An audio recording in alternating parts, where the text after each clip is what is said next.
Hello everybody. Now down here in my hand I have what is known as a Citroen, and over there I have a Citroen. Now this might be the cool part where I drop a one-liner about it looking like a lemon but not actually driving like a lemon, and then we show a cool montage of it doing drifts, but this isn't exactly a drift car. Yes, today we will be reviewing my 1993 Citroen BX 1.4 liter Deauville, which is a hatchback made by French people. Now, as you can see here, the design isn't exactly the standard car design of the 90s. It's a little bit out there, it's a little bit futuristic, and I think it's actually pretty good. I think that it's interesting, and I like it when cars are interesting and different. And you see once again the styling cues of Citroen. The logo is ever so slightly off center when it could have just fit perfectly over here. And the first thing I always hear when I drive up in this car is, why is your logo not in the center, you fucking moron? Now this car isn't completely without options. It does have the racing wheels, which are a nice alloy, and if you look down here you can see the hydraulic suspension cylinder right here. It has a very smooth, wallowy ride, and it just takes the bumps with that hydraulic suspension. The engine has reasonable engine noise. There isn't a lot of shaking or rattling in this car because there isn't very much to rattle. It has almost no options. It has a very notchy gearbox. It really notches with a really long throw. So it's sort of strange to shift, but it definitely shifts well. I've driven a Fiat Panda of about the same age, and that had a horrible gearbox where it didn't have that notch feel, so you never knew if it was truly in gear, and most of the time it wasn't. One of the main downsides to the BX is that on the highway here we're going 100 kilometers an hour, which is not even that fast. I mean, sometimes you're going 130 on this highway, and just listen to the engine scream basically, and all the wind noise. Well, there's actually surprisingly little wind noise today, but I know that last time I was really irritated by it. And the Twingo is just so much nicer on the highway because it just has a little bit more soundproofing, and the engine is just a little bit more modern and up to speed to actually do what it's supposed to do. Now here at about 30 kilometers an hour real city driving, where the BX feels most at home. It is just the soft, wallowy suspension keeping you comfortable over all the bumps, and when you just go too fast, that engine revs too high and it sounds too loudly. But here, with soft seats, the soft suspension, and you just cruise along. Now, that is one of these things that you just have with these old cars. The same thing with the Sunny and the Twingo to a certain extent. Because there is basically no pillars and no safety, and the doors are just a sheet of metal, you have so much space on the inside. I can slap Victor pieces and there is tons of space on the interior, and you never have to worry that your visibility is low because the windows are enormous because the pillars are tiny. And my rear visibility is also, there's no pillars back there to block my view. Which does mean if I crash into anything, I'll crumple like a little tin can, but hey, that's a small price to pay for salvation. Being the base model, it does not actually have power steering, which is not really an issue in a car as light as this, but if you're not used to it, it can be a bit of a struggle. I'm so not used to this. Hoe zwak ben jij? Jezus. Yeah, no, I mean, I can do it, but I'm just not used to it. You should go to the gym more often right now. Like, no, I mean, are you gonna make it? Oh, we're now on a fucking. As soon as you get a little bit of speed, it's okay, but I don't like this at all.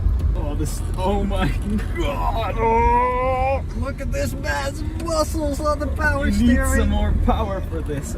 Oh my god! Now down here we have the speciality of the Citroens of this era, and that is that it can go up and down with its hydraulic suspension. So what we're first going to do is going to put it in low down mode. Now if you haven't driven the car for a while, it will automatically go into this low down mode because the pressure is released from the system. Sometimes you wanted to go off-road. There was an off-road version of this car, but sometimes you were driving maybe through your farm and you wanted to go over a log, which meant you wanted to go into high up mode, which is this line right here. Now, you also had extra high up mode, which was actually allowed you to fit a jack underneath the car. So first the car had to rise itself up, so if you had no engine you couldn't remove the wheels. Brilliant design once again by the French engineers. The high mode, and you shouldn't actually be driving around with this. It's also why we're driving about 20 kilometers underneath the speed limit, but if you feel us going through these bends now, it is actually surprisingly stable. I did not expect this. What the hell is this?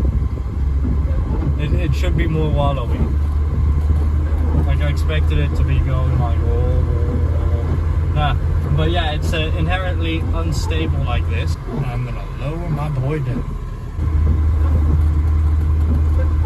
It's more wallowy on this. I don't understand.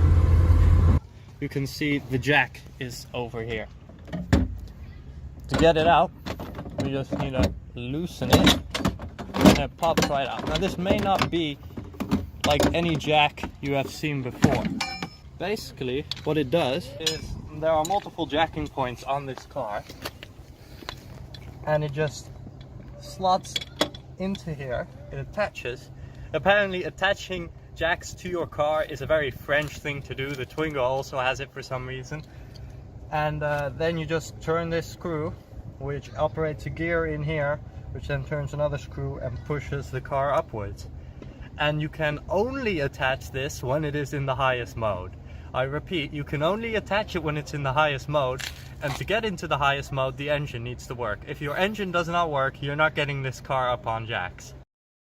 The interior design of this car is definitely like nothing I've seen before. It's very quirky yet very simplistic at the same time. That's partially due to all these spring-loaded, basically, yeah, storage rooms and our little toll booth, and even the radio cover is spring-loaded to keep an air of basically simplicity in here.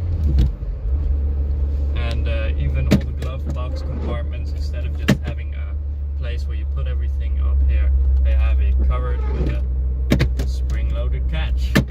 This is the cockpit, as you would say, of the BX. Sadly, I do not have the high-end version with a digital gauge cluster, which is really something to see because it's 8-bit digital, and it looked like it was out of the goddamn space. It is very simple, and like all French cars, rev counters do not matter. We do not have a rev counter, instead we have a clock. Because it's very important to be on time, or if you're French, reasonably late. Over here we have our speed dial. So an old-fashioned, it has like a little clutch system where the engine spins, and then the more spins it makes, the further the dial goes up. But the problem is that especially over time that clutch gets a little bit worn, and then you get something like this where the dial jumps up and down like a crazy little bunny rabbit. And we here have a fuel gauge. Now this fuel gauge has a special property. The other day I forgot the fuel, and I drove over to Matthijs' house and the fuel light came on when we left, and I was like, uh-oh, that's not good. But then 5 seconds later the dial wobbled a little bit and it decided fuel was back in the car, and we drove another 50 miles or something. Then we came back and the light was on again. I was like, oh no, I should really fuel up. But then we were driving along, a little dial wobbles a little bit and the light goes back off. This car magically produces fuel. This strange quirky where all the buttons are coming towards you, and this strange steering wheel with just a single spoke, but this enormous flat area here where you would think I put an airbag or at least a horn. It just doesn't do anything. Airbags weren't invented yet. Similar to like, this is what you think would be an airbag, but it's just storage. Because safety, we're French, we prefer to die. Anyway, it does have the largest ever like sun visors I have seen. When I put these down, 3/4 of my entire windshield is just blocked off and I can't see anything. But then I believe if you're driving in this car, you're probably quite a bit shorter than me. You're probably like this height, and you can just look over the steering wheel like a small French person, because this here is the headrest and this is the highest mode. My head, like, it should be about here for my head, but it isn't. This is the absolute highest place this headrest can go. So as a matter of fact, it's useless. It won't protect me from whiplash in any way whatsoever. You may think, what important controls do they give the BX driver? And on this side we have the warning lights, and just hear how satisfying that button sounds. Now this is slightly less satisfying. This is the rear wiper. I press this button once and it wipes once. You can't have it on any kind of like automatic wiping system. You can wipe once. Because one time is all that you need, and else it would be expensive to engineer. Wiper stalk for the front. I pull it and it wipes just however many times I want. I can increase the speed, I can lower the speed, I can even do it in intervals. In a little while it will wipe again. But unlike the Twingo, they didn't consider that maybe there's a way to make this also control the rear. Because, yeah. The French reasons. On the other side, we have a couple more of those really satisfying buttons. You press them. This is for the rear fog lamps, and this is for the rear window heating. And they just are so satisfying to press. Now this car is from the 90s, and back in the 90s, stealing cars was basically the #1 hobby, better than video games. So we have this special anti-stealing mechanism. We have this key for it. There's a little resistance in here, and then it measures that the exact right time it takes the electrical pulse to go through here to the other side, and then it turns off this light and also allows me to start the car. So I push this in, light turns off, put in the pedal, put the key in, and start the powerful engine. God damn. I'm trying to, this is why people just didn't steal these cars, because it was so goddamn hard to start. Okay, boys, as you can see, this door opens pretty fucking wide, and we're gonna talk about some options. Now most of the time there would be window switches over here. We do not have this option, and we also don't have power mirrors. This is the absolute basic model, the 1.4 Deauville. You have manual mirrors, which you can adjust just moving this little handle, and manual window, which you can just scroll up and scroll down again. Just like the front seats, the rear seats also have this, I don't know what exactly to call it. I think it sort of reminds me of like a toilet seat. It's kind of lowered area in the middle, which acts like a sort of similar to a bucket seat, but it's such a strange way of going about it. It's literally something that only Citroen could do. And they also have pretty bucketed over here. Now of course I do not have the options for headrests, because that would be crazy. Nah, we have lowest options, but what we do get is a nice little ashtray for the French kids sitting in the back. Remember kids, it's okay to smoke. It is a hatchback, which means you can open up the back and you have this very nice loading space here with extra loading in the sides with all the French requirements like high visibility jacket, a warning triangle, tow rope, some other stuff, extra hydraulic fluid because the hydraulic system is so good. This is actually just a very practical car with the enormous amount of boot space over here and the little storage compartment in the front. It even has a proper tow hook. It can't tow quite as much as the Astra. It's not going to tow 2,000 kilos. That's a bit much. I think this can tow like 500 kilos, which is not very much at all, but it's a French car, so I'm amazed it has any towing capability at all. Now here you can see all the brochures, and you can just scroll through one for a second here. Characterful shaping of the BX for here. The spirit of the BX. Driving pleasure, which you can trust. You can see this is just a really great car. Here are the different designs. This is the brake, that is very uncommon. It's even more practical, even more boot space. Now for entertainment, we have some good boy speakers in here. I believe these are still the original speakers and they're still working great, so we didn't mess with them. Up here is the antenna, always giving you that stylish look, and it's just ever so slightly off center. I do not know why. and the only reason I can give you is Citroen. So let's reach down here, open this up.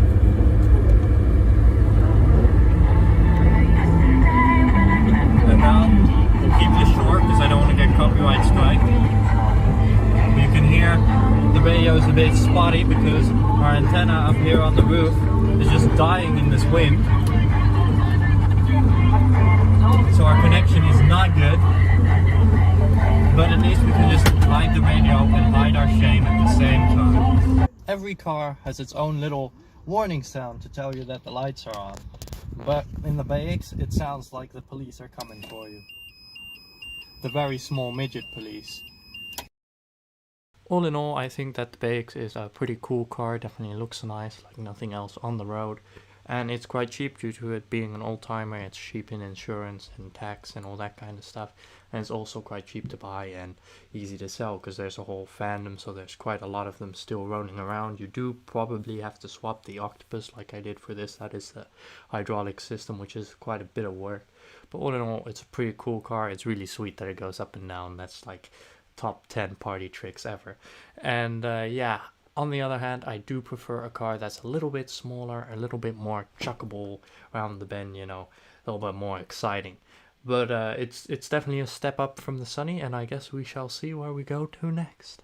Well guys, that was it for this video. I hope that you enjoyed. If you did, don't forget to leave a like down below. Maybe consider subscribing to the channel. Now, if you want to see more information about the BX, then go check out my channel. I worked on this BX and did all kinds of little things, including I have a complete tutorial on how to swap that octopus if you need it. Thank you very much for watching, and see you next time.